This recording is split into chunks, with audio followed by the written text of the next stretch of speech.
Arbre à palabre. Arbre à palabre au cœur des élections législatives du 17 novembre 2024. Arbre à palabre est une tribune ouverte à tous les candidats. De Saria, Kédougou et Salémata aux élections législatives du 17 novembre 2024. Arbre à palabre donne la parole à tous les candidats. Ils s'expriment librement sur leurs profils, leurs programmes. Arbre à palabre est aussi le forum du citoyen. Arbre à palabre est une émission sponsorisée par la Fondation Konrad Adenauer. Arbre à palabre est diffusé tous les jours à la radio communautaire de Kédougou. Fréquence 93.9. Mais aussi sur ecodecolines.com et sur les réseaux sociaux. Arbre à palabre, c'est bientôt.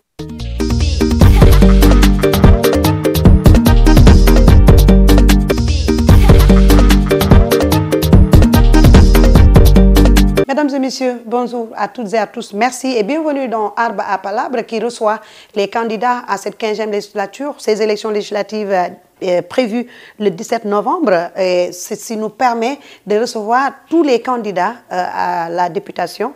Aujourd'hui, nous accueillons M. Kikala Diallo, aussi un des candidats, pour parler dans cette émission Arbre à palabre. Je rappelle que c'est une émission sponsorisée par la Fondation Konrad Adenauer qui accompagne la radio communautaire de Kédougou, mais aussi la radio RMC, la radio mobile Colline, pour donner aux citoyens l'opportunité de connaître les candidats, mais aussi de connaître les projets de ces candidats-là une fois à l'Assemblée nationale. Kikala, bonjour. Bonjour. Bienvenue dans Arbre à palabre. Merci beaucoup. Alors, je le disais tantôt, on connaît Kikala Diallo, maire de la commune de Dindéfelo. Aujourd'hui, Kikala Diallo est candidat au niveau pour cette 15e législature à l'Assemblée nationale du Sénégal. Alors, Kikala Diallo, si vous deviez nous parler de vous, que nous diriez-vous ou que direz-vous aux citoyens, aux populations qui nous écoutent? Qui est Kikala et quel est le parcours de Kikala Diallo? Merci beaucoup, Khadija. Vraiment, je me félicite de cette invitation. Kikala, c'est d'abord un enseignant. Avant d'être politique, donc je suis un enseignant.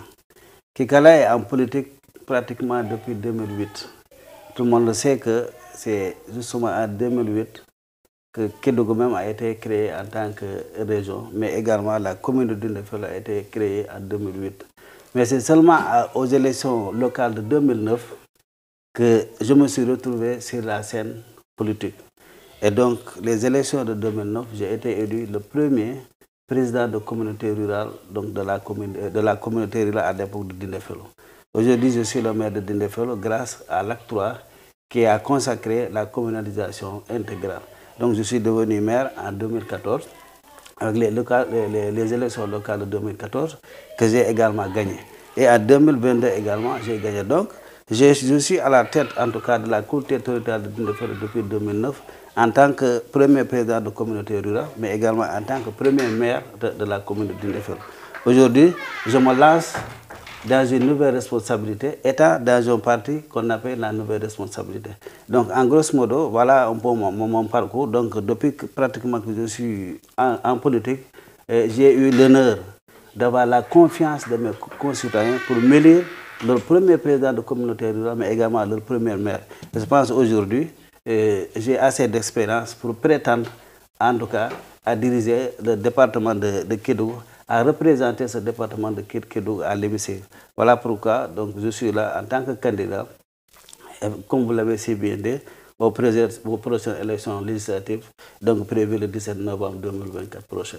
Vous cherchez une nouvelle responsabilité. Avec la nouvelle responsabilité, pourquoi justement les nouvelles responsabilités ou cette nouvelle responsabilité, cette coalition que vous allez représenter? Pourquoi je cherche une nouvelle responsabilité? C'est justement par rapport à l'expérience que j'ai accumulée durant toutes ces années, vraiment que j'ai eu l'honneur de diriger la commune de Dindéfelo. Je me suis dit que puisque ces populations de Dindéfelo qui m'ont fait confiance une fois, deux fois, trois fois, c'est parce que certainement je suis auprès de ces populations. C'est ce qui m'a poussé à demander, en tout cas, à avoir une responsabilité au niveau du département. Pensant que quand même, compte tenu du bienfait que j'ai fait pour ces populations, qui m'a valu d'être élu 3 fois, je pense que je peux en tout cas rendre service à ces populations du département de Kédougou, ce qui m'a poussé en tout cas à me lancer pour en tout cas compétir à ces élections législatives. Avec Amadou Ba? Avec Amadou Ba, bien sûr. Avec le Premier ministre, donc ancien Premier ministre Amadou Ba, en tout cas dans son nouveau parti appelé Nouvelle Responsabilité, mais nous sommes dans une grande coalition appelée Coalition Jam ak Njëriñ. Donc je suis dans cette coalition, je suis investi en tout cas comme tête de liste départementale dans cette coalition. Jusque-là, on vous a connu dans le Bénin. Aujourd'hui, vous allez avec Amadou Ba, qui était aussi candidat du Bénin lors de la dernière élection présidentielle. Pourquoi ce choix? Vous l'avez dit dans votre question, nous étions dans le Bénin. Amadou Ba était le candidat du Bénin. Nous avons défendu Amadou Ba lors des élections présidentielles passées. Nous pensons que nous ne pouvons pas retourner encore vers nos populations pour leur dire qu'on a changé de camp. C'est pour nous une suite logique, parce que nous avons combattu et nous avons gagné chez nous avec Amadou Ba en tant que candidat présidentiel. Aujourd'hui, nous pensons que nous allons continuer avec lui, puisque c'est avec lui qu'on a fait les dernières élections. Nous pensons qu'il a été le candidat de Bénin. C'est le président Macky Sall qui nous a montré Amadou Ba comme étant notre candidat. Nous n'avons pas trahi.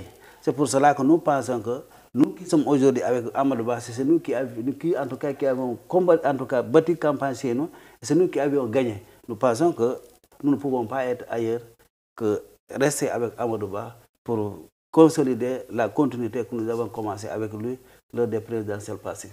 Alors, vous avez parlé tantôt de vos motivations. Entre autres motivations, vous avez été maire reconduit plusieurs fois.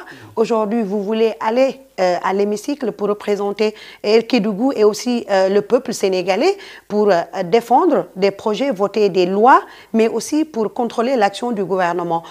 Quels seront aujourd'hui les projets prioritaires sur lesquels vous allez vraiment vous accentuer lors de votre passage à l'Assemblée, si jamais vous êtes honorable député? Eh bien, merci beaucoup. Si les populations qui me font confiance, j'ai plusieurs combats, mais le combat qui me tient plus au cœur, c'est de voir Kédougou, une région de manière générale, qui participe beaucoup sur le budget national, et voir l'image de Kédougou aujourd'hui. Tout le monde sait qu'aujourd'hui, Kédougou, c'est une région minière. Je ne peux pas comprendre que nous soyons la femme qui prépare et que nous soyons la femme plus affamée. Parce que pour nous, Kédougou participe beaucoup au développement, en tout cas, de ce Sénégal. Donc il est temps que l'État central, en retour, puisse, en tout cas, faire bénéficier les populations qui deviennent ce que nous participons au développement de ce pays-là. Je veux dire, par exemple, aujourd'hui, nous avons plusieurs sociétés minières au niveau de la région de Kédougou. Moi, en tant que maire, j'ai vécu des choses qui m'ont fait trop mal. Je suis le maire de la commune de Dindéfelo. Les sociétés minières interviennent dans la région de Kédougou de manière générale. On nous dit que puisqu'on n'exploite pas l'or à Dindéfelo, nous ne pouvons pas bénéficier, en tout cas, des investissements de ces sociétés minières. Moi, je trouve que ce n'est pas juste. Parce qu'aujourd'hui, toutes les populations qui deviennent sont impactées. Donc, mon combat à l'Assemblée, puisqu'on dit que les ressources nationales appartiennent en tout cas aux communautés, c'est de tout faire pour que ce code minier-là soit en tout cas revu, pour que toutes les populations qui deviennent puissent bénéficier de l'exploitation minière, y compris le département que je dois en tout cas représenter à l'hémicycle. Et c'est aujourd'hui, comme je l'ai dit, c'est triste de voir que presque tous les services au niveau en tout cas de la région de manière générale et du département de manière particulière sont en location. Et pourtant, l'État tire beaucoup de ressources, beaucoup d'argent, en tout cas à partir de Kédougou. Pourquoi ne pas réinvestir cet argent-là pour booster le développement de ce département de manière particulière de cette région? Mon combat à l'hémicycle, c'est ça qui me tient à cœur. J'ai eu à écrire des lettres aux sociétés qui sont à Sabodala. À Mako, les gens m'ont répondu que puisqu'ils n'interviennent pas chez moi, ils ne peuvent pas m'accompagner, c'était juste pour acheter des moulins pour mes femmes, mais également m'appuyer dans une carte de santé. Donc ça m'a fait très mal à cœur. C'est pour cela que je sollicite, en tout cas, les voix de mes concitoyens pour que je puisse défendre cela, pour que ce soit à partir de ces sociétés minières, que ce soit à partir de l'État, mais que Kédougou puisse être développé. Parce que nous participons beaucoup vraiment, en tout cas pour le développement de ce pays-là, à travers toutes les ressources minières que nous avons au sein en tout cas de notre localité. Vraiment, c'est le premier en tout cas, combat qui me tient au cœur pour que je puisse vraiment aller à l'Assemblée nationale, défendre cela, pour que les populations qui deviennent en tout cas vraiment dépassent le niveau où nous sommes aujourd'hui. D'autres députés nous ont représentés à l'Assemblée nationale. Beaucoup de projets et programmes ont été lancés dans la région de Kédougou. Le bilan qui a été fait justement dans la réalisation de la plupart de ces projets est chaotique. Aujourd'hui, on parle de mauvaise gestion, on parle de non-transparence, on parle de la non-reddition des comptes. Vous pensez-vous que tout cela peut être un cheval de bataille pour un honorable député du peuple? Mais effectivement, comme vous l'avez si bien dit, je ne suis pas quand même le premier député du département. Certains d'autres m'ont précédé. Mais je pense, comme vous l'avez si bien dit, mon rôle aujourd'hui, justement, c'est revenir sur tout ça. Parce que, comme je l'ai dit, l'essentiel est qu'une fois à l'Assemblée, que je puisse défendre les besoins réels des populations de Kédougou. Et pour défendre les besoins réels des populations de Kédougou, pour moi, il n'y a pas de meilleur moyen d'être à côté de ces populations. Parce que d'habitude, beaucoup de députés, une fois élus, ils partent dormir à Dakar. Moi, je ne serai pas un député qui dormira à Dakar, mais un député qui sera vraiment près de ces populations. Parce que pour défendre une cause, il faut la connaître. On ne peut pas défendre une personne sans même connaître cette personne-là, sans même connaître cette cause-là. Ce que je puisse vous dire, c'est que je serai celui qui sera auprès des populations pour recueillir leurs préoccupations afin de pouvoir défendre ces préoccupations à l'Assemblée nationale. C'est vraiment mon objectif. Et Inch'Allah aussi, vous me donnez, en tout cas, si les populations qui me font confiance, je serai vraiment à leur côté et je défendrai, en tout cas, leurs préoccupations au niveau de l'hémicycle. On a l'habitude de dire que l'opposition n'est jamais favorable au gouvernement. Vous êtes dans l'opposition, vous serez appelé à voter des lois, des projets venant du gouvernement. Aujourd'hui, qu'est-ce qui devrait être mis en avant quand un projet ou une loi est présenté pour les députés au niveau de l'Assemblée nationale? Ce qui doit être mis en avant, c'est l'intérêt des populations. C'est ça que tout député doit mettre en avant. Le député ne doit pas être un député d'un parti. Étant donné qu'il est un représentant du peuple, il doit défendre les intérêts du peuple au niveau de l'Assemblée nationale. Donc il n'y a pas de parti pris au niveau de l'Assemblée nationale. Une fois que tu es élu, tu représentes tout le peuple sénégalais. Que tu sois de l'opposition, que tu sois du parti au pouvoir, tu dois avoir en tête que si je vote une loi, si je défends une cause, que cette cause-là soit vraiment l'intérêt prioritaire, en tout cas l'intérêt prioritaire des populations qui t'ont amené ici. Donc je pense que pour moi, que je sois de l'opposition ou que je sois en tout cas du parti au pouvoir, l'important est que quand je suis à l'Assemblée nationale, j'ai en tête que je suis là-bas pour défendre l'intérêt en tout cas des Sénégalais. Et le gouvernement est obligé, que tu sois avec eux ou que tu sois contre eux, de travailler pour le développement du pays. Donc je pense que moi je ne vois pas d'inconvénient, que ce soit pour être de l'opposition ou bien pour être parti au pouvoir. Donc je serai à l'Assemblée pour défendre l'intérêt de tous les Sénégalais et en particulier les populations kédougouises. Vous avez énuméré tout à l'heure des projets prioritaires que vous allez défendre à l'Assemblée nationale. Pourquoi le choix de ces axes prioritaires si on sait qu'à Kédougou, on pourrait dire que tout est priorité? Quand je parle de ça, pour moi, c'est le secteur par lequel on peut développer d'autres secteurs. Aujourd'hui, avec l'exploitation minière, si on réussit à se battre pour qu'on ait plus de ressources qui vont être investis au niveau du département ou au niveau de la région, je pense que d'autres secteurs vont s'envoler, tels que les secteurs liés à l'eau, secteurs liés à l'éducation, secteurs liés à la santé. Tous ces secteurs-là pourront être développés. Mais il faut des ressources. Et pour moi, les ressources, l'État doit vraiment nous donner en retour ce que nous méritons. Donc ce que nous méritons, c'est que nous participons beaucoup. Il faut qu'à retour, que les populations de Kédougou puissent vraiment bénéficier de notre participation. C'est pour cela que moi, je prends ce secteur-là en priorité. Pour qu'on n'a pas défendre, pour qu'on mette en place ce qu'on appelle un fonds spécial de développement pour la région. Quand on mettra ce fonds spécial, même si c'est 1 milliard, 2 milliards, dans ce fonds-là, on peut creuser des forages, on peut construire des cas de santé, on peut construire des salles de classe, on peut faire beaucoup de choses. C'est pour cela que moi, mon combat, vraiment, je dis que je partirai de ce point-là pour pouvoir booster les autres secteurs. Parce que pour booster les autres secteurs, on a besoin de moyens. Que ce soit qu'on nous les donne directement ou bien que l'État les investisse, il faut que l'État, en tout cas, passe en fait à Kédougou, que Kédougou soit mis en priorité par rapport au développement. Parce que, comme vous l'avez dit, à Kédougou, tout est prioritaire. Tout est priorité à Kédougou. D'autres députés vous ont précédé. Qu'est-ce qui va changer dans le profil du député qui devrait représenter aujourd'hui Kédougou et le peuple sénégalais? Ce qui va changer, c'est comme je l'ai dit tantôt, être plus proche des populations. Vous n'êtes pas sans savoir que je ne suis pas dans la scène politique depuis hier.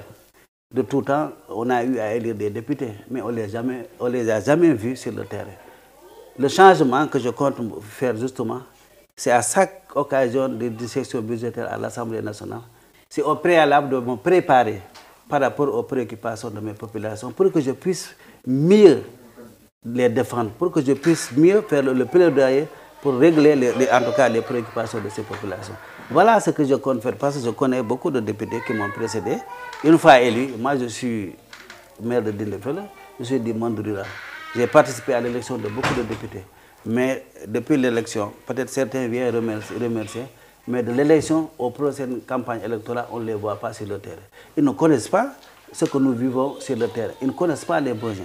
Je compte bien une fois être élu, chaque année, de rencontrer tous les conseils municipaux, parce qu'on sait que le maire, avec son conseil, ils ont en tout cas, entre leurs mains, les besoins, les préoccupations de leur population. C'est de les rencontrer tous à la veille de chaque session budgétaire pour qu'ils me disent, voilà nos difficultés au niveau de telle ou telle commune. Ce sont l'ensemble de ces difficultés-là. Et Inch'Allah, je trouverai quelqu'un qui va travailler autour de ça, qui me permettra d'avoir un document vraiment concret que je pourrai défendre à l'Assemblée. Et dans ce document, ce sera évidemment les besoins des populations de Kédougou. Et quelle est votre position sur la reddition des comptes si on sait qu'au niveau de Kédougou, quand on parle du marbre, on sait ce qui se passe actuellement au niveau des entreprises qui s'installent à tort et à travers des routes qu'on nous dit qui ont été financées et qui tardent à démarrer ou qu'on tarde à voir se réaliser. Quelle est votre position sur la reddition des comptes avec tout ce financement qui est là, mais qui est géré ou mal géré, si on peut le dire? Je crois que ma position, c'est justement quelque chose à saluer. Parce qu'on ne peut pas comprendre que tu reçois un financement pour tel ou tel projet, pour le bien des populations, et que ce financement soit détourné, et que les populations soient victimes par rapport à ça. Je sais que l'État central, à partir en tout cas, du président, les gens ont de bonnes intentions pour aider les populations. Ce sont certaines personnes, responsables d'organisations, responsables de sociétés, responsables de départements, c'est eux qui font ces genres de détournement. Moi, je suis pour la reddition des comptes. Parce que quand même, tout franc reçu au nom des populations doit être investi pour ces populations. Voilà pourquoi moi je suis vraiment d'accord parce que beaucoup de projets ont été arrêtés comme ça. Parce que tout simplement le financement est sorti, mais l'argent est tout détourné. Finalement, le projet ne va pas aboutir. Et qui en pâtit, ce sont les populations. Vraiment, je suis d'accord par rapport à la réduction des comptes. Toute personne qui a reçu un franc au nom des populations doit rendre compte à partir de ce franc qu'il a reçu. Des projets qui tournent autour du financement des femmes, autour de la construction des routes, hein, et j'en passe d'autres infrastructures où le niveau de réalisation, on sait ce qu'il y en est réellement, il est catastrophique. Est-ce que ça devrait être aujourd'hui des axes sur lesquels un honorable député qui représenterait la région de Kédougou, les départements de Kédougou, devrait s'unir autour de l'essentiel et en parler carrément, taper sur la table? Je crois que ça doit être le rôle de tout député à l'Assemblée nationale, qu'il soit de Kédougou ou d'ailleurs, parce que nous représentons le peuple.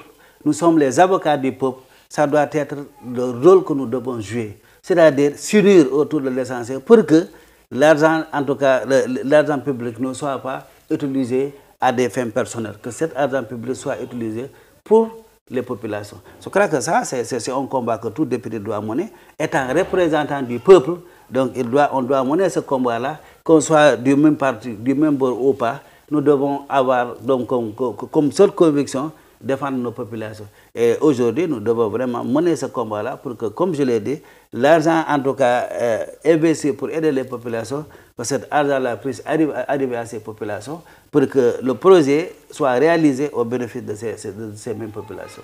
Mesdames et messieurs, je rappelle que vous suivez Arbre à Palabre qui reçoit aujourd'hui M. Kikala Diallo, aujourd'hui candidat pour les nouvelles responsabilités de Amadouba de la coalition. Djam ak Njering. Djam ak Njering. Alors, Djam ak Njering, la paix alors. Voilà, la paix et le développement. Merci en tout cas d'être là. Je rappelle que cette émission est sponsorisée par la Fondation Konrad Adenauer et que vous pourrez suivre ces émissions sur la radio communautaire de Kédougou et sur la radio mobile collinaire RMC. Arbre à Palabre.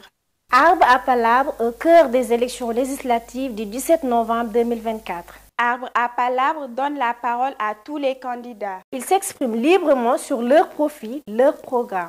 Arbre à Palabre est aussi le Forum du citoyen. Arbre à Palabre est une émission sponsorisée par la Fondation Konrad Adenauer. Arbre à Palabre est diffusé tous les jours à la radio communautaire de Kédougou. Fréquence 93.9. Mais aussi sur ecodecolines.com et sur les réseaux sociaux.